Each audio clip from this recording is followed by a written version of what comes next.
Okay, hello everyone. Welcome to the latest dev update for Pixling World. Um, so this time I've made some changes to how the worlds work, um, and it's kind of like an optimization, but basically the worlds can be much larger now, and you can kind of set how many pixelings, like you can set your maximum population density in the world.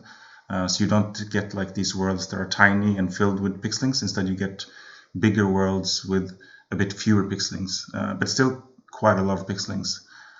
Um, and so this is the medium-sized world. And just to try it out, I ran a simulation overnight. And yeah, the one thing I wanted to say about like having bigger worlds is that I think it's important for evolution because it gives opportunity to have more localized species. Like for instance, over here you might have like some species that is very isolated and that can kind of evolve on its own for a while until someone figures out that like, oh, there are pixels over here that we can eat, and they walk past this little bridge here.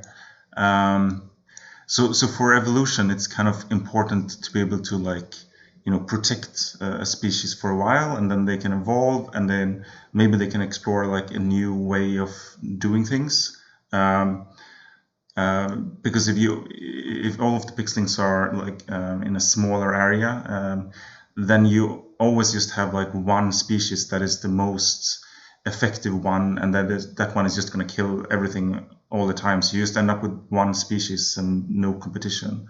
Um, so that's why I think it's important for evolution to have these bigger worlds, because now you can really have all of these different, almost like experiments running.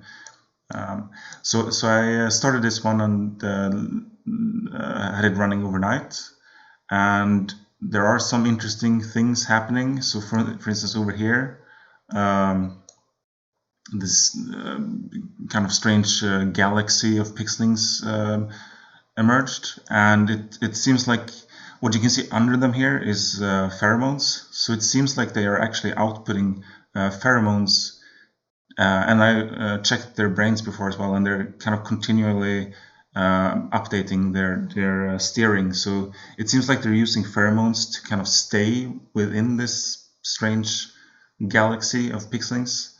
Um, and similar behaviors emerged in other places. Here's like another one of these kind of like a circle moving around. Um, so yeah, I think it's pretty encouraging. Like, and you can also see if you look at the species diagram. So it's good when this one has got many different branches, because then you have different species competing against each other, right?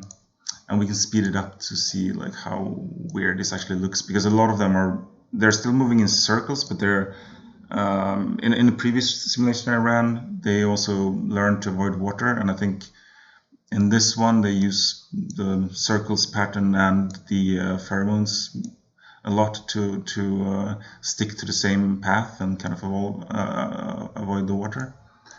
Um, so yeah, that was one thing I wanted to show. The other thing is that I've introduced these things that are what I call eggs. So when a pixeling reproduces now, it doesn't spawn like a fully formed pixeling. Instead, well, optionally you can configure this with this egg feature here.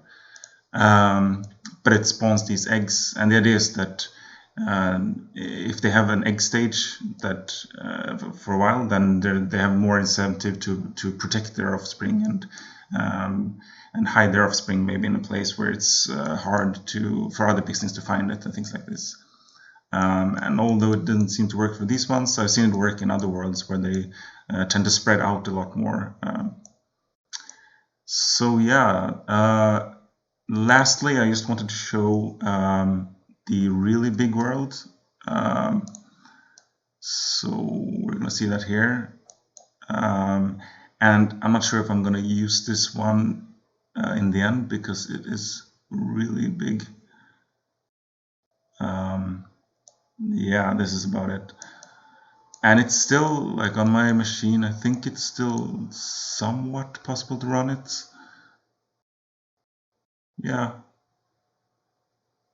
let's say somewhere around 20 steps per second. Um, but yeah, it is pretty huge. Okay, let's turn that off. But yeah, that's pretty much it for now. Thank you for listening.